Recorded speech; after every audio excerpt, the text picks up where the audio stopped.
بالله السميع العليم من الشيطان الرجيم بسم الله الرحمن الرحيم الحمد لله رب العالمين والصلاة والسلام على سيدنا ونبينا وشفيعنا بالقاسم محمد ولعنة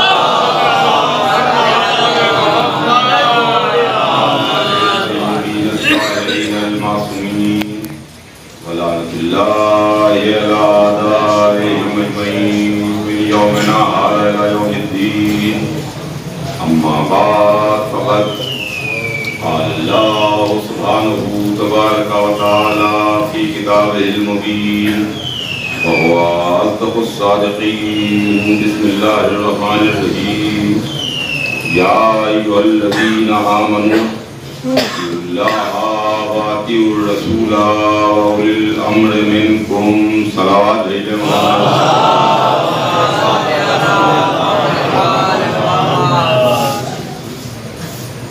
خداوند عالم قرآن مجید میں ارشاد فرماتا ہے کہ اے وہ لوگوں جو ایمان لائے اللہ کی اطاعت کرو اس کے رسول کی اطاعت کرو اور صاحبان امر کی اطاعت کرو اولی الامر کی اطاعت کرو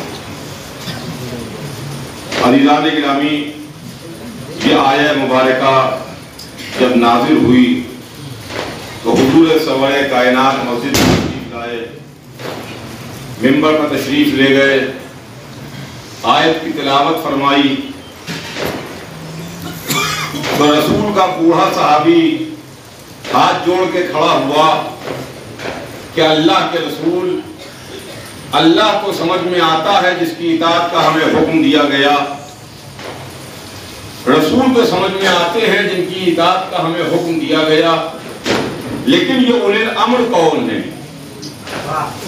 جن کی اطاعت کا ہمیں حکم دیا جا رہا ہے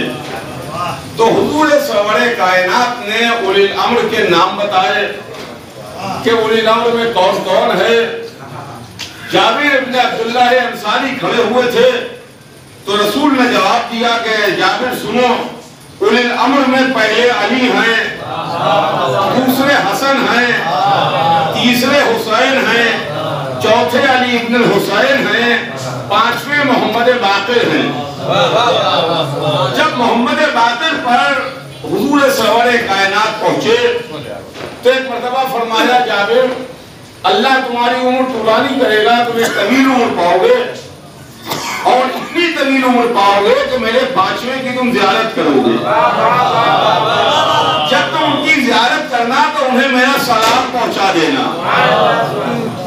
اور اس کے بعد حضور سرور کائنات نے نام لینا شروع کیے کہ پانچویں محمد باقر ہیں چھٹے جعفر صادق ہیں ساتویں موسی کاظم ہیں آٹھویں علی رضا ہیں نویں محمد تقی ہیں دسویں علی النقی ہیں گیارہویں حسن عسکری ہیں اور آخری وہ ہے جس کا نام میرا نام ہے لقب میرا لقب ہے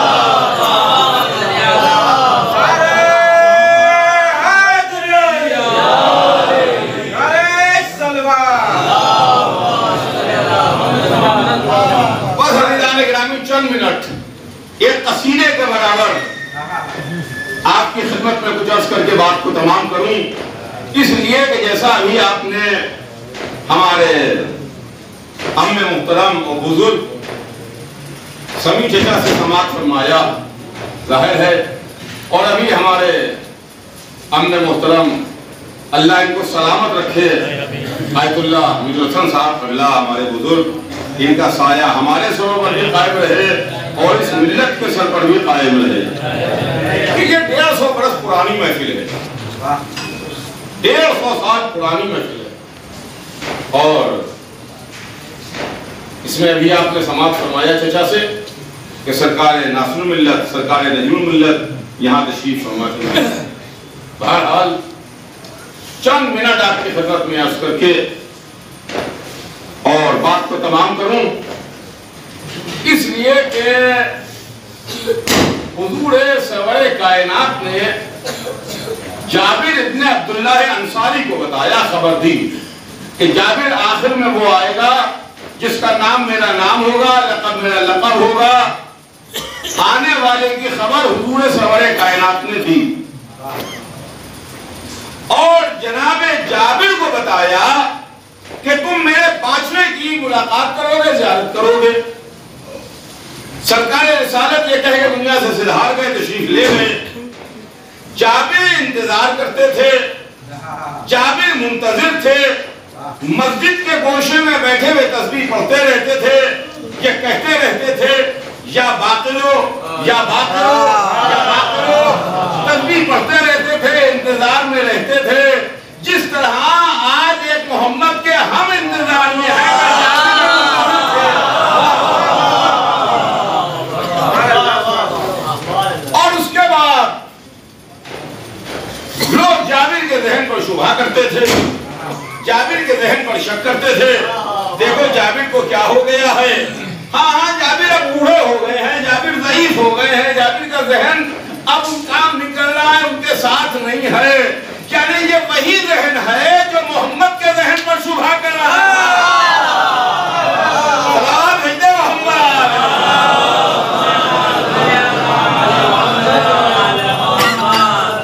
اور اس کے بعد تاریخ بتاتی ہے کہ ایک دن جو انتظار کر رہا تھا، جو منتظر تھا، جو مسجد کے گوشے میں بیٹھ کے تسبیح پڑھا کرتا تھا، اسے ثمرِ انتظار مل گیا، جس طرح جابر کو ثمرِ انتظار ملا ہے، ایک دن ہمیں بھی ثمرِ انتظار ملے گا۔ ایک سلام بھیجے محمد۔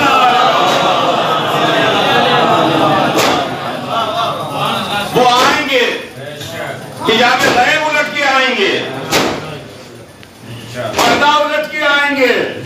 کہیں پردے کے پیچھے تھوڑی ہے تو پردہ الٹ کے آئیں گے، پردے کے پیچھے تھوڑی ہے، پردہ ان کے چہرے پر نہیں پڑا ہوا ہے، پردہ ہماری نگاہوں میں پڑا ہوا ہے، ہماری نگاہوں میں پڑا ہوا ہے، ہم ان کو دیکھ نہیں سکتے، ہم ان کو پہچان نہیں سکتے، اس لیے کہ ہم جس کو پہچانتے نہیں ہیں، جس کو ہم نے کبھی دیکھا ہی نہیں ہے، ہم کیا سمجھیں کہ ہماری نظروں کے سامنے سے کون آ کے چلا گیا، ہم پہچانتے ہی نہیں کہ کون آیا کون چلا گیا، ہماری نگاہوں میں پڑتا ہے، ہماری نظروں میں پردہ پڑا ہوا ہے، ہم ان کو پہچانتے نہیں ہیں، لیکن ہاں ایک دن جب پردہ ہٹے گا، ہماری نگاہوں سے ہٹے گا، ہماری نظروں سے ہٹے گا، اور ایک آواز آئے گی، سنیے گا، ایک آواز آئے گی، آگاہ ہو جاؤ، ظہور قائم آل محمد ہو گیا۔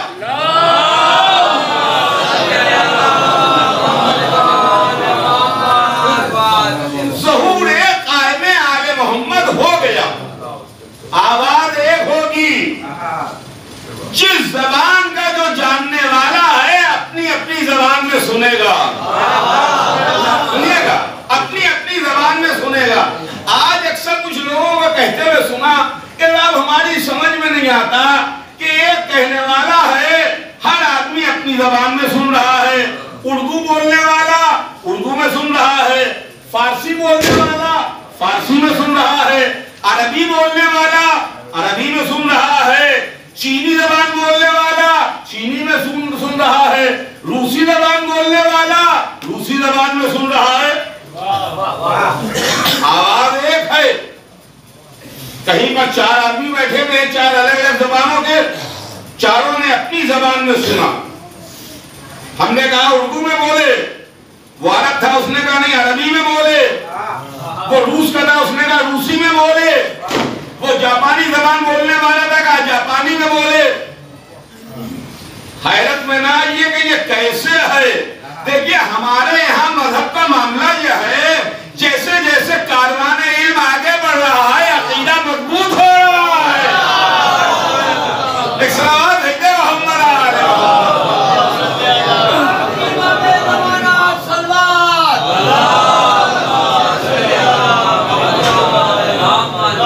ہمارے یہاں بے قراری نہیں ہے، بے شعری نہیں ہے، ہم اور مضبوط ہو رہے ہیں، اور مستحکم ہو رہا ہے ہمارا ایمان، ہمارا عقیدہ۔ وہ ایک زبان میں بولا. ہم نے جو زبان ہماری مادری ہے ہم نے اپنی مادری زبان میں سنا. آپ بھی اس بات کو جانتے ہیں, آپ بھی اس نقطے کو اچھی طرح پہچانتے ہیں. آپ بھی دیکھیے اکثر ٹی وی کے اوپر یہ مناظر دکھائی دیتے ہیں کہ پارلیمنٹ میں, یو این او میں, بڑے بڑے انٹرنیشنل کانفرنسز میں جہاں مختلف ممالک کے لوگ آتے ہیں اور شرکت کرتے ہیں, وہاں ایک مقرر اپنی زبان میں بول رہا ہے, اپنی زبان میں بول رہا ہے, اور جتنے شرکاء ہیں کان میں ایک ہیڈ فون لگائے بیٹھے ہوئے ہیں, ایک ہیڈ فون لگائے بیٹھے ہوئے ہیں. یہ ہیڈ فون کیا ہے؟ یہ ہیڈ فون وہ نہیں ہے کہ آپ کو سنائی نہیں دے رہا ہے اس لیے نہیں, وہ اپنی زبان میں بول رہا ہے, آپ اپنی زبان میں سن رہے ہیں. صلوات بھیجے محمد علیہ. وہ اپنی زبان میں بول رہا ہے, آپ اردو میں سن رہے ہیں, آپ عربی میں سن رہے ہیں, آپ فارسی میں سن رہے ہیں. ایک آواز آئے گی, آگاہ ہو جاؤ, آگاہ ہو جاؤ, اور اس کے بعد زمانہ دیکھے گا کہ پشت خانہ کعبہ سے آخری ظاہر ہوگا, پشت خانہ کعبہ سے آخری نظر آئے گا. اللہ کا یہ لاکھ لاکھ کرم اور احسان ہے کہ ہم کو پہلا امام بھی کعبے سے ملا, آخری بھی کعبے سے.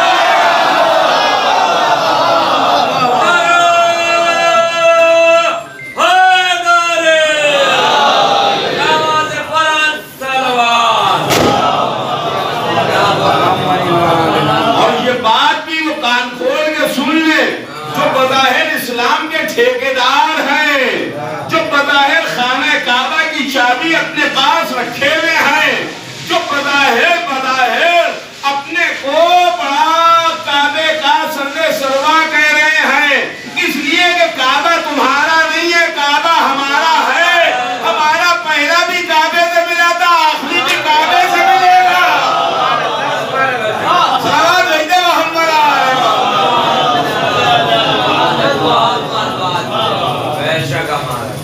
خانہ کعبہ سے ظاہر ہوں گے, پشت خانہ کعبہ سے ٹیک لگا کے کھڑے ہوں گے. آسمان سے حضرت عیسیٰ اتریں گے, لیکن جب لوگ دیکھیں گے تو ان کو ایسا محسوس ہوگا کہ جیسے ایک جوان ہے, 32-34 برس کا جوان ہے. آج آپ بتائیں کہ حضرت کی عمر مبارک, عمر شریف آج کیا ہے؟ آج کیا ہے؟ 1444 ہجری ہے. حضرت کی عمر مبارک اگر آج ظہور ہو جائے, اگر آج آواز آ جائے, تو حضرت کی عمر مبارک 1200 برس کے لگ بھگ ہے نا, 1200 برس کے لگ بھگ. لیکن آج ظہور ہو جائے تو اللہ کے اختیار میں ہے کہ آج سے 100 برس کے بعد ہو, کہ 500 برس کے بعد ہو, کہ 1000 برس کے بعد ہو, کہ 10,000 برس کے بعد ہو, مگر محسوس ہوگا کہ جیسے 32-34 برس کا جوان ہے. آپ اس بات پر حیران نہ ہوئیے گا کہ 32-34 برس کی عمر کیسے لگ رہی ہے, اس لیے کہ یہ وہ گھرانہ ہے جن کے ہاتھ میں پھول آ جائے تو شباب باقی رہتا ہے. جب ان کے ہاتھ میں آ کے پھول کا شباب نہیں جاتا تو جو ان کے باغ کا پھول ہے. ایک صلوات بھیجے محمد علیہ. 32-34 برس حضرت عیسیٰ اتر کے آئیں گے, ہاتھ پر بیعت کریں گے, ہاتھ پر بیعت ہوگی, اور اس کے بعد سلسلہ شروع ہوگا. اور حضرت گرامی بات تمام کر رہا ہوں, رات گزر رہی ہے, عبادت کی رات ہے, اور یہ بھی عبادت ہی ہو رہی ہے, یہ بھی عبادت ہی ہو رہی ہے. اس لیے کہ بے شک اس عبادت کا بہت زیادہ ثواب ہے، اس لیے کہ وہ جو جا کے عبادت کرتے ہیں وہ عبادت اسی عبادت کا صدقہ ہے، وہ اعمال اسی عبادت کا صدقہ ہے، یہی عبادتوں کا صدقہ ہے۔ 32-34 برس کی عمر، 1200 برس آج ہو گئے، تو تشریف لائیں گے، عیسیٰ آ کے ہاتھ پر بیعت کریں گے، آسمان سے اتریں گے حضرت عیسیٰ، ہاتھ پر بیعت ہوگی۔ اب عزیزان گرامی دیکھیے معاملہ یہ ہے کہ ظاہر ہے کہ آپ تمام پڑھے لکھے حضرات موجود ہیں، علماء کرام تشریف رکھتے ہیں، اور جس جگہ یہ محفل ہو رہی ہے ظاہر ہے کہ ایک شریعت کرا ہے۔ آپ غور فرمائیے کہ جب حضور سرور کائنات تشریف لائے،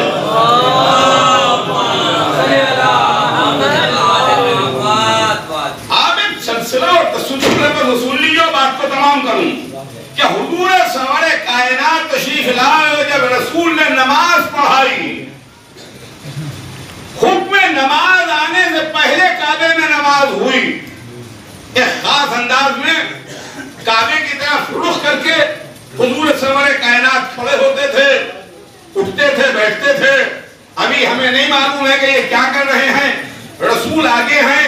رسول کے پیچھے ایک کمسن شہزادہ ہے جو اسی انداز میں کھڑا ہو رہا ہے، بیٹھ رہا ہے، سجدے میں جا رہا ہے جیسے رسول عمل کر رہے ہیں۔ رسول نے نماز پڑھی، رسول معصوم ہے، رسول کے پیچھے علی نے نماز پڑھی، علی کا مصلی ہے جو معصوم ہے، علی معصوم، علی کے پیچھے معصوم حسن کا مصلی، حسن معصوم، ان کے پیچھے معصوم حسین کا مصلی، حسین معصوم، ان کے پیچھے چوتھے امام معصوم علی ابن حسین ان کا مصلی۔ یہ سلسلہ چلتا رہا، معصوم کا مصلی، اس کے پیچھے ایک معصوم، معصوم کے مصلی کے پیچھے کے معصوم کا مصلی،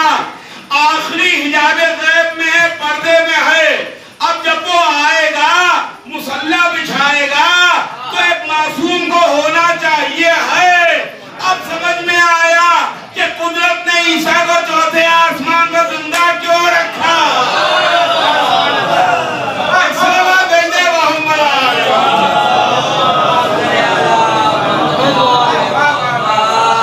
ہم اسی دن کے منتظر ہیں، اسی دن کا انتظار کر رہے ہیں، جو دن ہمیں رسول نے بتایا تھا، جو باتیں ہمیں رسول نے بتائی تھی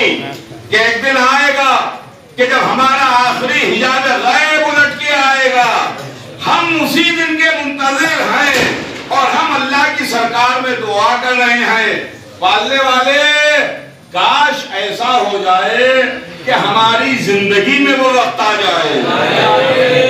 کاش ایسا ہو جائے کہ ہماری زندگی میں وہ وقت آ جائے کہ ہم بھی آخری محمد کی زیارت کر لیں۔ لیکن اگر پالنے والے ایسا نہ ہو سکا، ہماری زندگی میں وہ وقت نہ آ سکا، تو پالنے والے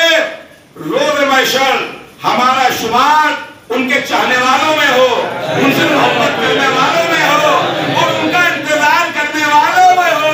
ان کے منتظرین میں ہمارا شمار ہو، اور ان کی محبت کے اوپر یہاں بھی ہم باقی رہیں، ان کی محبت لیے ہوئے ہم قبر میں جائیں۔